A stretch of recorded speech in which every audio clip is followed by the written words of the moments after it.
प्यारे साथियों, आज तंत्रिका तंत्र के बारे में अध्ययन करेंगे।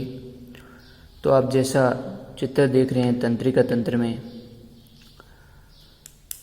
तंत्रिका तंत्र क्या कार्य होता है इसका, कैसे क्रियाविधि ये संपन्न करते हैं, इसके बारे में अपन जानने का प्रयास करेंगे। जैसा आप चित्र में देख रहे हैं, तंत्रिका तंत्र में यदि इस बीच वाले भाग को अपन देखें, ये केंद्रक है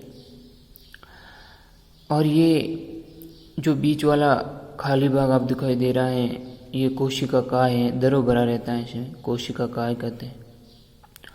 और ये जब ये बटा रहता है कोशिका काय, आगे पूरे ये शरीर में सबसे लंबी कोशिका है ये, वैसे देखें तो तंत्रिका तंत्र, तंत्रिका कोशिका। तो ये जो तंत्रिका का जो ये निकले हुए तंतु दिखाई दे रहे हैं, फैले हुए चारों ओर शरीर में फैले रहते हैं, द्रुमाशय या डेंड्राइट्स कहते हैं। और ये जो लंबी संरचना है, एक के बाद एक जुड़ी हुई, ये तंत्रिकाक्ष या एक्सॉन कहते हैं, तंत्रिकाक्ष या एक्सॉन। और जो लास्ट भाग है ये सिनेप्टिक पुटिकाएं कहलाती है। तो यदि तंत्रिका तंत्र के भागों को देखें तो इसके तीन मुख्य भाग हैं। कोशिका काय, जो बीच वाला खाली भाग जो दरो भरा रहता है, कोशिका काय। तंत्रिकाक्ष यानी जो ये लंबी संरचना, ये तंत्रिकाक्ष एक के बाद एक जुड़े रहते हैं, एक्सॉन, जिसे तंत्रिकाक्ष कहते हैं, एक्सॉन भाग। और द्रुमाशय, जो ये तंतु चारों ओर फैले रहते हैं, इसे द्रुमाशय। ये मुख्य तीन भाग इसके होते हैं। तो ये तंत्रिका तंत्र हमारे शरीर में, तंत्रिका तंत्र आपने देखा होगा, कहीं पर भी हमारा आग से हाथ जल जाते हैं, या कोई कील चुभ जाती है, या अपन कांटा चुभ जाता है, तो अपन देखते हैं तुरंत हाथ जल जाता है तो तुरंत अपना हाथ वहाँ से आग से तुरंत हटा लेते हैं। तो हाथ से जो तंत्रिकाओं द्वारा इन सूचनाओं को द्रुमाशय द्वारा इकट्ठा करते हुए जो कोशिका काय तक आता है, कोशिका काय से एक्सॉन से होता हुआ आगे और कोशिकाओं से जुड़ा हुआ पूरे मेरुरज्जु तक, मस्तिष्क से भाग मेरुरज्जु यानी सहायक भाग, वहाँ तक जाता है। वह वापस सूचनाओं को, इस कोशिकाओं को वापस कहता है कि हाँ तुरंत आप हाथ वहाँ से हटा लीजिए। ये क्रिया बहुत ही तीव्र गति से संपन्न होती है। अपन देखते हैं, सोचते नहीं, उससे पहले ये सूचना मेरुरज्जु तक पहुँच गई, वहाँ से उसका आदेश भी वापस आ गया और अपना हाथ वहाँ से अपने हटा लिया। इतनी तीव्र गति से ये क्रिया संपन्न होती है। तो देखिए इसके तीन मुख्य भाग। और जो देखो ये तंत्रिका तंत्र है, बहुत सारी तंत्रिका कोशिका जुड़ती है, यानी एक से अधिक तंत्रिका कोशिका जुड़ती है, यानी ये न्यूरॉन, तंत्रिका कोशिका का दूसरा नाम है न्यूरॉन। तो ये तो बहुत ज़्यादा कोशिका जुड़कर एक संरचना बनाते हैं, उसे न्यूरॉन कहते हैं। यानी ये एक कोशिका न होकर शरीर में बहुत सारी, यहाँ से एक और आगे कोशिका जुड़ जाएगी, यहाँ से जुड़ जाएगी, पूरे शरीर में ये कोशिकाएं फैली रहती हैं, तो ये न्यूरॉन कहलाती हैं। और तंत्रिका तंत्र की न्यूरॉन्स संरचनात्मक और क्रियात्मक इकाई है। इसे क्या कहते हैं? संरचनात्मक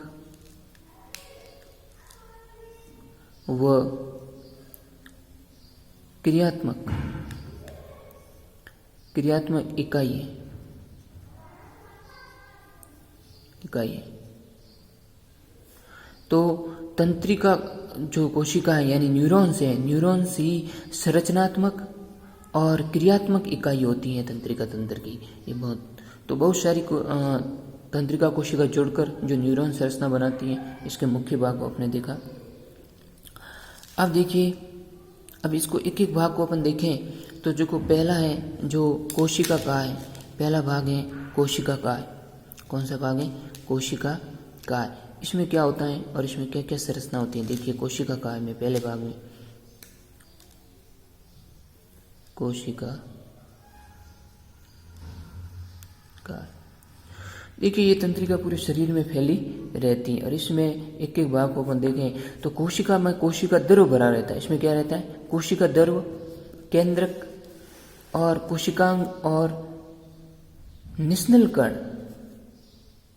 एक और देखिए इसमें क्या क्या रहता है? एक तो आप देख रहे हैं केंद्रक रहता है, इसमें केंद्रक, कोशिका द्रव, कोशिका द्रव, और क्या रहता है? देखिए कोशिका द्रव रहता है, केंद्रक रहता है, और कोशिकांग यानी कोशिकांग, कांग यानी कोशिका के अंग, कोशिका के अंग। और क्या रहते हैं, एक रहता है निश्चलन कण, निश्चल कण, क्या रहते हैं, निश्चल कण इसमें मौजूद रहते हैं, निश्चल कण। तो ये इसमें तंतु भी रहते हैं, ये इसके कोशिका काय में उपस्थित रहते हैं। अब देखिए आगे अपन और देखें इस भागों को, तो आगे देखते हैं दूसरा भाग देखते हैं तंत्रिकाक्ष, तंत्रिकाक्ष, तंत्रिकाक्ष या एक्सॉन, एक्सॉन भाग।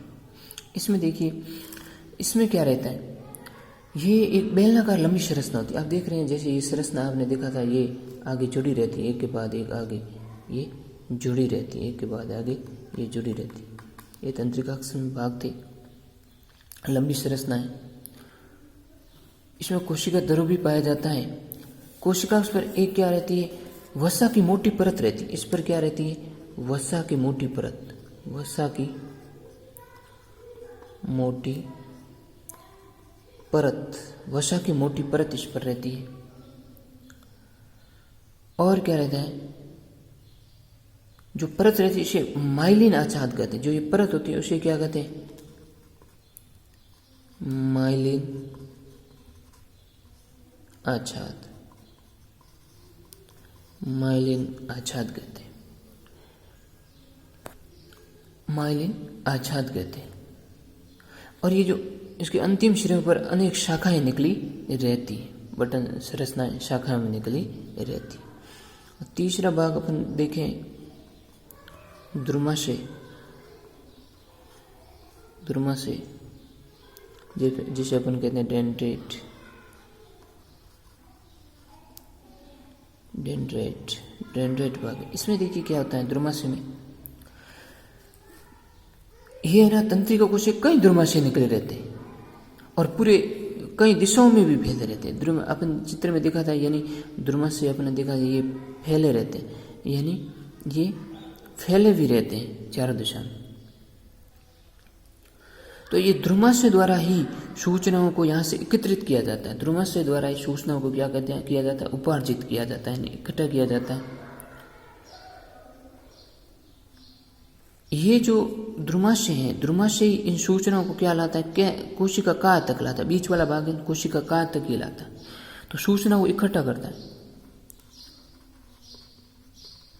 सूचनाओं को इकट्ठा करता है, इकट्ठा करता है। आगे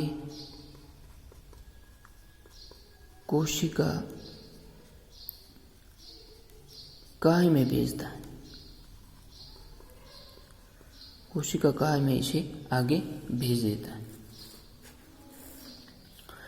तो देखो इन सूचनाओं को एकत्रित करता है, आगे ये कोशिका काय में ये भेज देता है। ये कोशिका देखो कोशिकाक्ष यानी आगे जो ये तंत्रिकाक्ष है, यानी अपन एक्सॉन भाग, जिसे अपन एक्सॉन भाग से, ये एक्सॉन भाग से वो होता हुआ अंतिम सिरे तक आ जाता है। ये सूचनाएं कहाँ आ जाती है, अंतिम सिरे तक पहुंच जाती है और रासायनिक स्नेप्स को ये पार कर, आगे ये स्नेप्स को पार कर देती है। कोशिका की जो विद्युत आवेग यानी द्रुमा से इसी विद्युत आवेग को प्राप्त करता है और क्रिया ये निरंतर चलती रहती। तो इन्हीं तंत्रिका यही जो विद्युत आवेग है, आगे ये जो विद्युत आवेग है, विद्युत आवेग जो आगे मेरुरज्जु तक पहुंचता है और सूचना मेरुरज्जु तक पहुंच जाती है और आगे इसको मेरुरज्जु समझकर अपनी क्रियाविधि संपन्न करवाता है। तो देखिए वापस यदि देखें इसको एक बार, तो इसको चित्र के अनुसार अपन समझें ऐसे। ये है डेंड्राइट भाग द्रुमाशय, यहाँ ये है ना पूरी शरीर में ऐसे तंतु रूपी फैले रहते हैं और एक के बाद ये कोशिका आगे जुड़ी रहती। तो जहाँ जैसे हाथ में अंगुलियां जल रही, तो ये ना इन सूचनाओं को पहले एकत्रित कर लेगा। इन सूचना एकत्रित करके ये कहाँ लाएगा, कोशिका काय में लाएगा। कहाँ लाएगा, कोशिका काय में लाएगा। और आपको पता है कोशिकांग में निस्सल के कण भी पाए जाते हैं, दरो भरा रहता है। ये निस्सल के कण वगैरह इसमें सूचनाओं को आगे प्रेषित करने में भी मदद करते हैं। आगे इस सूचनाओं को ये कहाँ आ जाते हैं, तंत्रिका एक्सॉन को ये पार कर लेते हैं, जो विद्युत आवेग का एक रूप बन जाता है और आगे ये यहाँ तक सिनेप्स तक आ जाता है और सिनेप्स पुटिकाओं द्वारा आगे और तंत्रिकाएं जुड़ी रहती है और इन सूचनाओं को विद्युत आवेग द्वारा एक के बाद एक जुड़ी रहती हुई कोशिकाएं मेरुरज्जु, मस्तिष्क के मेरुरज्जु जुड़ा हुआ भाग, वहां तक ये पहुंच जाती है। उन सूचनाओं को मेरुरज्जु समझकर आगे इसकी क्रियाविधि करता है और तुरंत अपना हाथ वहां से हटा लेते हैं। यह क्रियाविधि तंत्रिका तंत्र में संपन्न होती है। तो इसको वापस देखें तो इसके 3 महत्वपूर्ण भाग होते हैं। एक या अधिक कोशिका जुड़ी रहती है, उसे न्यूरॉन कहते हैं, संरचनात्मक और क्रियात्मक इकाई है। इसके 3 भाग है, कोशिका काय, तंत्रिकाक्ष यानी एक्सॉन, द्रुमाशय यानी डेंड्राइट। ये इसके महत्वपूर्ण 3 भाग रहते हैं। कोशिका काय आपने देखा, कोशिका दरो भरा रहता है, केंद्र रहता है, कोशिकांग निस्लन के कण भी पाए जाते हैं। और द्रुमाशय में यदि देखें तो डेंड्राइट भाग है, पूरे शरीर में ये फैला रहता है और सूचनाओं को एकत्रित करता है। और तंत्रिकाक्ष, इस पर वसा की मोटी परत रहती है, वसा की मोटी परत यहाँ पर जमा रहती है। हाँ, जो आगे सूचनाओं को ये प्रेषित करने में मदद करती है। और देखिए, जो ये वसा की मोटी परत, उसे माइलिन आच्छाद भी कहते हैं और ये सूचनाओं को एक के बाद आगे भेजने का कार्य करती है। तो ये है तंत्रिका तंत्र।